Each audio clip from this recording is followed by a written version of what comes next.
Përshëndetje të dashur miqtë e mi, ja ku po ritakohemi sërish me mua Tirona Lilin këtu në kanalin ton Monitor TV, për të sjellë lajmet edhe ngjarjet më të fundit. Në këtë minutazh dua të ndaloj tek një personazh që ju të gjithë e doni, e simpatizoni, e mbështesni, në fakt çdo dalje e tij në rrjetin social Instagram komentohet jashtëzakonisht shumë, përflitet shumë, merr një vëmendje shumë të madhe. Ndonjëherë dua pak edhe t'i iki si gjë, sepse na bie që ta komentojmë shumë gjatë gjithë ditës, por nuk mund t'i ikish një personazhit që gëzon dashurinë e të gjithë publikut shqiptar, që gëzon respektin e të gjithë publikut shqiptar. Flas në këtë minutazh për Mateo Borin. Mateo Bori ditën e sotme ka nisur me energji pozitive.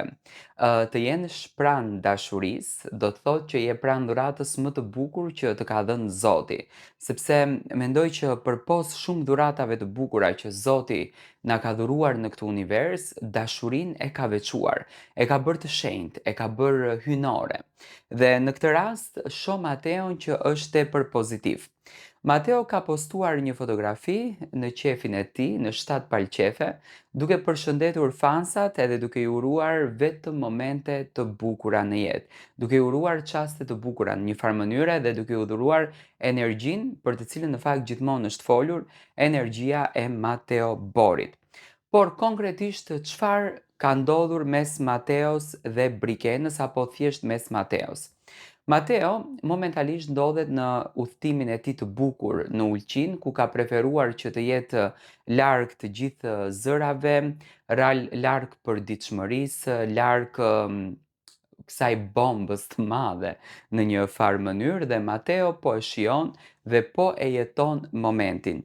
Të qenurit pranë Brikenës, të qenurit pranë personit që ai e do me zemër, që e simpatizon, që e ka në qef, e ka në shpirt, është pikërisht fakti që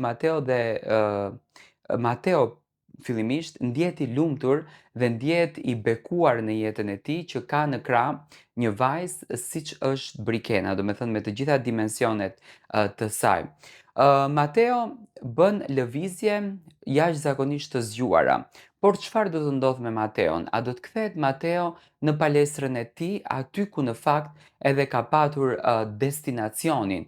Patjetër që do të kthehet, patjetër që do t'jetë, patjetër që do t'jetë pjesë e atij ambienti, uroj me zemër që gjithmonë ta shijon, ta jeton, por normalisht nuk do të largohet edhe nga media. Domethënë nga Mateo Bori kemi shumë gjëra të bukura, kemi dhe pozicionimin e tij në palestër, gjë që në fakt do të jetë një mundësi që shqiptarët, fansat e tij do të kenë fatin ta shohin për faktin sepse Mateo ka bërë gjë të bukur, domethënë është bërë tashmë me emër dhe duan ta takojnë, por edhe do të kemi fatin që domethënë të komentojmë një nga personazhet nëpër emisione që vërtet na ka dhuruar adrenalinë dhe na ka bërë ta duam dhe ta duartrokasim.